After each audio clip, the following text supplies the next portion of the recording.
vocês? Vim aqui de novo no canal Surtando e Advogando do YouTube falar sobre o quê? Sobre direito do trabalho, que é a obsessão da minha vida. Tudo em ordem com vocês? Galera, antes de qualquer coisa, vamos fazer o quê? O trabalho de mendicância. Por quê? Porque eu trabalho em troca de quê? De likes. Gente, se você não curtiu ainda esse vídeo, dá aquela curtidinha legal, tá? Para o YouTube entender que você gosta desse tipo de conteúdo sobre direito, conteúdo informativo, tá? Se você não tá inscrito ainda no canal, se inscreve, aperta o sininho aqui embaixo, por favor, que você vai ser notificado toda vez que tiver vídeo novo. E se tiver paciência, um coração bom, eu sei que é dia de eleição, eu sei que tem gente que tá chateado, mas o que liberta seu coração dessas amarras materialistas impostas pela sociedade? Vamos só compartilhar conteúdo e conhecimento com as pessoas, então compartilha esse vídeo, tá? Por quê? Porque eu sou maravilhosa? Não. Porque eu vim aqui para falar com vocês sobre direito do trabalho e o meu objetivo aqui no canal é o quê? Falar sobre advocacia, falar sobre as minhas experiências, mas ensinar o maior número possível de pessoas e conscientizá-las a respeito do impacto trazido para a sociedade pela reforma trabalhista consolidada com a Lei 13.467 de 2017, tá? Mas lembra que aqui no canal a gente fala bastante sobre a reforma trabalhista, mas eu também falo sobre o processo do trabalho, sobre áreas correlacionadas ao direito do trabalho. Tem alguns vídeos, inclusive, sobre minhas opiniões pessoais, minhas experiências a respeito da advocacia. Tem um vídeo muito bacana, tá? Que vale a pena você assistir, que vai estar ou aqui em cima ou aqui em cima. Eu nunca sei para que lado vai estar o card, mas eu tenho um card aqui por cima, onde eu compartilhei com vocês as minhas experiências amealhadas ao longo de 10 anos de formada, tá? Lá eu falei sobre como é possível você construir uma carreira dentro da advocacia, eu falei se você deve abrir um escritório de advocacia ou trabalhar para uma grande banca, tá? E enfim, compartilhei minhas experiências, falei sobre a questão da pós-graduação, certo? Então vale demais a pena assistir, tá? Clica lá, vai assistir depois que você assistir esse vídeo aqui, tá bom, galera? Vamos lá? Bom, o que é que acontece? Toda rescisão tem um prazo para ser paga, porque se a lei não estipulasse um prazo, algumas empresas ficariam ad infinitum, não sei se é assim que a gente fala a palavra, eu gosto de usar um latim de vez em quando nas minhas petições, sei que não é correto, porque a gente tem que tentar trabalhar, né, com um português mais objetivo, mas às vezes isso acontece, hábitos. E aí poderia acontecer o que? Do empregador ficar de forma indefinida sem promover o pagamento da rescisão, tá? E aí o que acontece? O artigo 477 da CLT, no parágrafo 6º, antes da reforma, ele previa 2 prazos para pagamento. Ele dizia assim, que o empregador tinha que pagar até o primeiro dia após o término do contrato de trabalho ou em até 10 dias, certo? A contar da notificação da demissão. Quando é que ia ser? Em um dia ou em 10 dias? Vamos lá. Quando, certo, não houvesse aviso prévio, tipo, o empregador não deu aviso prévio, ou o empregador decidiu que o aviso prévio seria indenizado, ou o empregador dispensou o trabalhador de trabalhar durante o aviso prévio, certo? Esse empregador, ele tinha até 10 dias para fazer o pagamento da rescisão. Voltando, onde é que está essa informação? Artigo 477, parágrafo 6º, a linha B da CLT. Isso era antes da reforma. E se, na verdade, o trabalhador cumprisse o aviso trabalhado, certo? Então, o pagamento da rescisão, ele deveria ser pago até um dia útil, até o primeiro dia útil, após o término do contrato de trabalho. Onde é que está essa informação? A linha A do artigo, certo? Então lembra, toda vez que a gente falasse de aviso prévio, quando não houvesse aviso prévio, quando o aviso prévio fosse pago de forma indenizada, ou quando o empregador decidisse que o trabalhador não precisava trabalhar durante esse aviso prévio, ele tinha 10 dias para pagar o pagamento, para pagar a rescisão. Vixe, galera, aqui é assim, né? Eu gravo sem edição, então vocês vão ter que engolir dessa forma. Às vezes acontece de eu ficar um pouco gaga, né? Falando em gaga, né? Meu cabelo tá meio doido, mas tudo bem, vamos lá. E quando a gente não estiver falando de aviso prévio pagamento, então seria no primeiro dia útil após o término do contrato de trabalho, certo? Isso normalmente é no caso de aviso trabalhado. A reforma chegou e disse assim, Pitel, daqui pra frente, todo mundo vai receber a rescisão em 10 dias. Então mudou completamente a redação do parágrafo 6º do artigo 477 da CLT. Se você quiser ler esse artigo, como hoje eu não vou, na verdade, falar de muita coisa, eu só estou falando praticamente disso, esse artigo, antes e pós-reforma, tá, eles vão estar com a redação na integralidade aqui embaixo. O que é que eu vou colocar? Eu vou colocar o artigo 477, parágrafo 6º, tá? Então, dá um pause nesse vídeo, ou então assiste o vídeo até o final e depois você vai lá e lê, tá bom? Vai estar aqui embaixo. Então, galera, essa foi a grande mudança. O que acontece? O artigo 477 da CLT, no parágrafo 8º, ele prevê o pagamento de uma multa para o trabalhador quando a empresa desrespeitar esse prazo legal. De quanto é essa multa? A multa, ela é no valor do salário do trabalhador, do último salário, certo?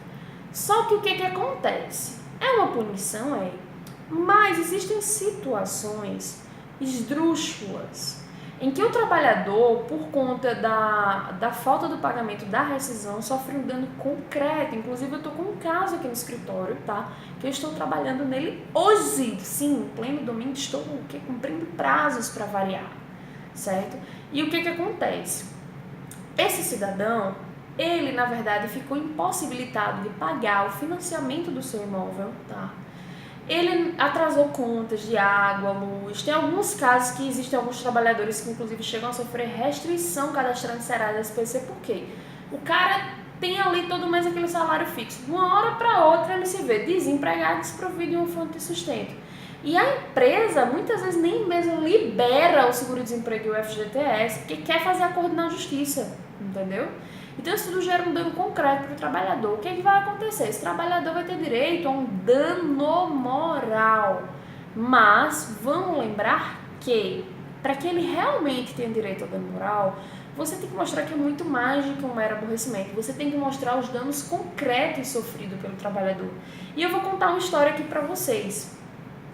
Esse caso no qual eu venho trabalhando é tão complicado e tão absurdo a situação, né, de dano concreto sofrida pelo trabalhador, que a empresa que já tinha notificado a demissão, certo?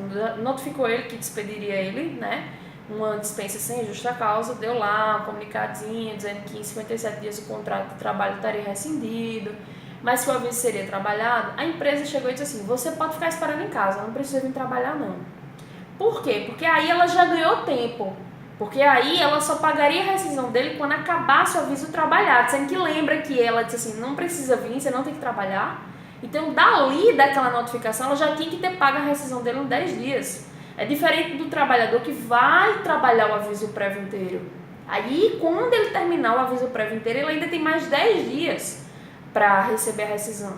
Mas a empresa foi mala, a empresa dispensou esse trabalhador de cumprir o aviso prévio e ela dali, do dia que ela meteu aquela notificação para frente, ela já tinha que ter pago em 10 dias a rescisão. Mas o que ela disse? Fique esperando em casa o aviso, porque aí ela ganharia todo o período do aviso mais 10 dias. Isso é fraude, tá? E aí isso geraria, sim, um dano moral. Mas como a Justiça do Trabalho, hoje em dia, ela vem trabalhando no sentido de não popularizar a indenização moral, certo? Para que não fique parecendo que é uma poupança para o trabalhador e não se fale tanto em indenizações absurdas, certo? O que acontece? Vários tribunais têm entendimento formado de que o dano moral só existe se você provar o dano concreto, porque isso é um mero aborrecimento. É um mero aborrecimento você ficar 2 meses sem receber a sua rescisão para um juiz, e sim. Não dá para dizer que isso é um entendimento formado em todo tribunal. Não, tem precedente de alguns tribunais que entendem que você, na verdade, tem direito à indenização pelo mero fato de já estar exposto a um estado de miserabilidade, né? Porque realmente é muito mais do que um mero aborrecimento você ficar sem AB quando você receber sua rescisão e sem poder receber o seguro-desemprego, sem poder tirar o FGTS, enfim. Mas hoje em dia, a maior parte dos tribunais, eles têm concedido a indenização moral só quando você prova, de fato, o dano moral.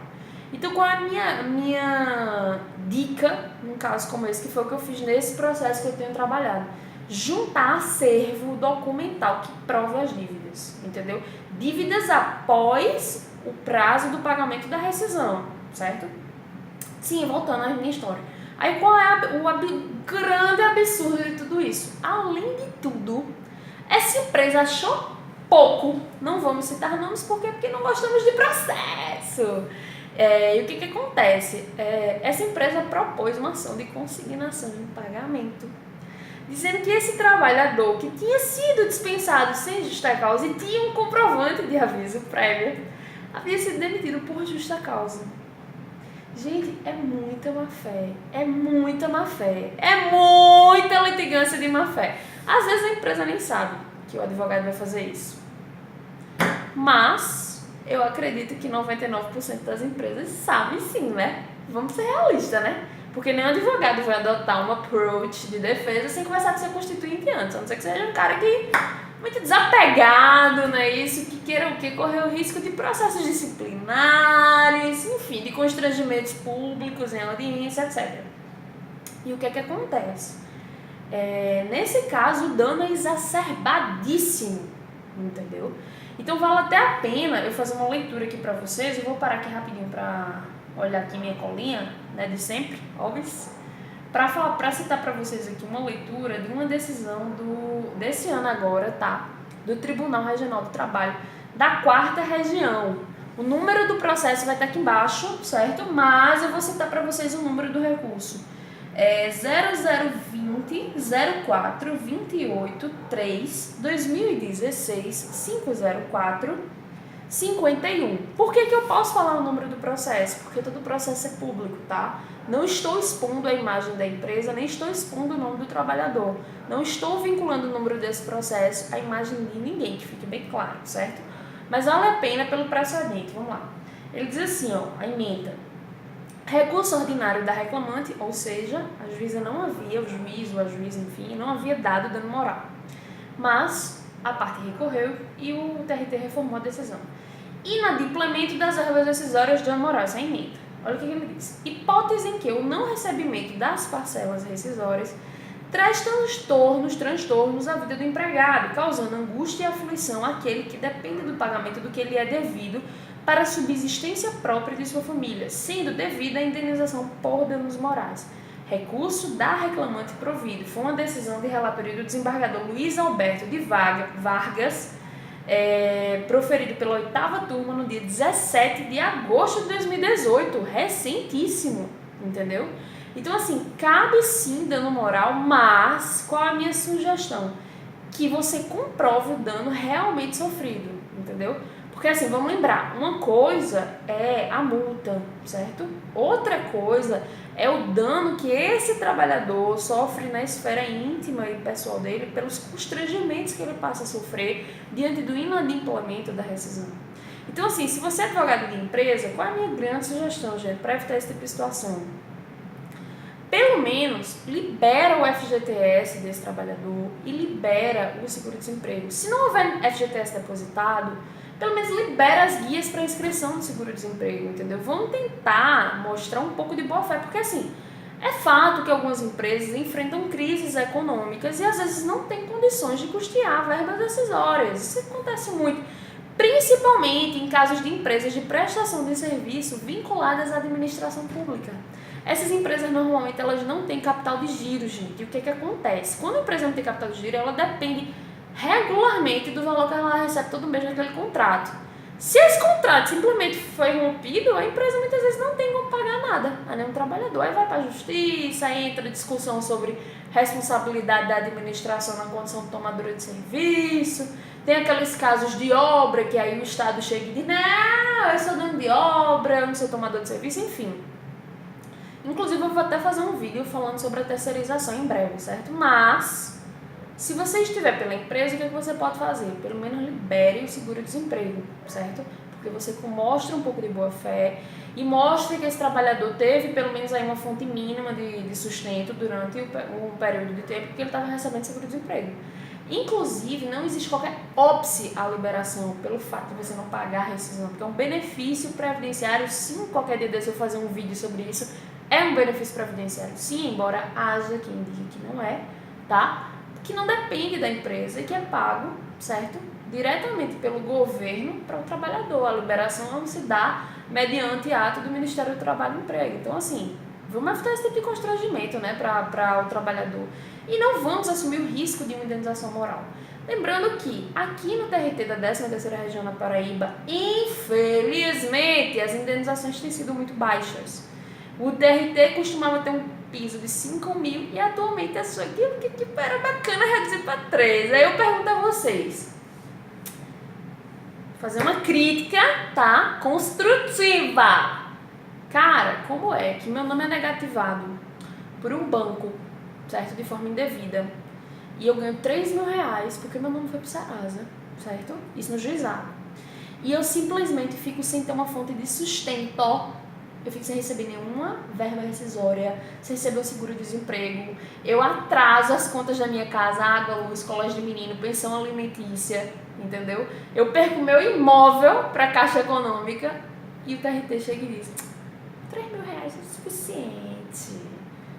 Então, isso demonstra que o que se diz por aí, o que se propaga, que a Justiça do Trabalho é extremamente protetiva para o trabalhador e pisa e samba na cara dos empresários, não condiz com a realidade, né, galera?